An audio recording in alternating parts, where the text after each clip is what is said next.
सूर्य की तपती किरणों तले एक ऐसी धरती है जहां 5160 साल पहले एक योद्धा ने अपने कर्मों से इतिहास के पन्नों को स्वर्णिम अक्षरों में लिखा।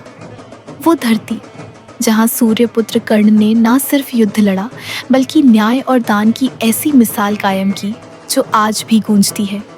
आज का अंग देश यानी भागलपुर क्या अब भी उस नायक की स्मृतियां संजोए है? क्या उसकी गाथा आज भी उन हवाओं में तैरती है जो कभी उसके कवच को छूकर गुजरी थी? आइए एक ऐसी यात्रा पर चलें जो इतिहास, भावनाओं और आत्मा को जोड़ती है।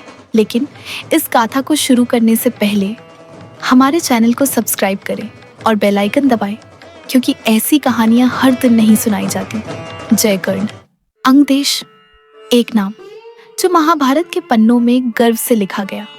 आज का भागलपुर बिहार का एक व्यस्त शहर कभी था वह समृद्ध राज्य जिसे दुर्योधन ने अपने सबसे प्रिय मित्र कर्ण को सौंपा था। कर्ण, जिन्हें दुनिया सूत्रपुत्र कहकर ताने मारती थी, उन्होंने इस धरती को न सिर्फ शासित किया बल्कि इसे अपने आदर्शों का प्रतीक बनाया। यहाँ के हर कण में कर्ण की कहानी बसती है। वो कर्ण जिनके लिए सिंहासन सिर्फ सत्ता का प्रतीक नहीं था बल्कि एक जिम्मेदारी थी, प्रजा के प्रति, न्याय के प्रति और सत्य के प्रति।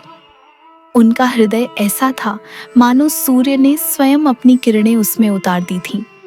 अंगदेश सिर्फ एक भौगोलिक स्थान नहीं था, यह था कर्ण का सपना। एक ऐसा राज्य जहां हर व्यक्ति का सम्मान हो, चाहे उसका जन्म किसी भी कुल में हुआ हो। कर्ण का अंगदेश जहां उनका दरबार गंगा के तट पर था। कोई मांगने वाला खाली हाथ नहीं लौटता था। एक बारिश की रात एक गरीब ब्राह्मण गीला और कांपता हुआ कर्ण के सामने आया। महाराज, मुझे यज्ञ के लिए चंदन की सूखी लकड़ी चाहिए, उसने कहा। बाहर मूसलाधार बारिश, जंगल गीले, सूखी लकड़ी कहीं नहीं। कर्ण मुस्कुराए और बोले, मेरे महल का चंदन का फर्नीचर तोड़ दो। मेज और सिंहासन के टुकड़े ब्राह्मण को सौंपे गए। उसकी आंखों में आंसू थे। कर्ण ने कहा, दान से बड़ा कोई धर्म नहीं। यही था कर्ण का अंगदेश, जहां दानवीर का दिल सूर्य से भी बड़ा था। आज का भागलपुर, व्यस्त गलियां, रौनक भरे बाजार, लेकिन गंगा के किनारे, कर्णगढ़ के टीले पर और मंदिरों में कर्ण की स्मृतियां आज भी जीवित हैं। सूर्य की पहली किरण कर्णगढ़ पर पड़ती है, मानो कर्ण का कवच चमक उठा। यहाँ की हवाएं उनकी कहानियां गाती हैं। एक बुजुर्ग कहते हैं, कर्ण का दरबार ऐसा था जहाँ कोई भूखा नहीं लौटता। पुजारी बताते हैं, सूर्य की किरणों में कर्ण की छवि दिखती है।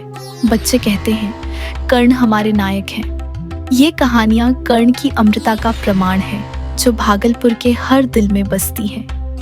क्या आप मानते हैं कि कर्ण भारत के महानतम नायकों में से एक है?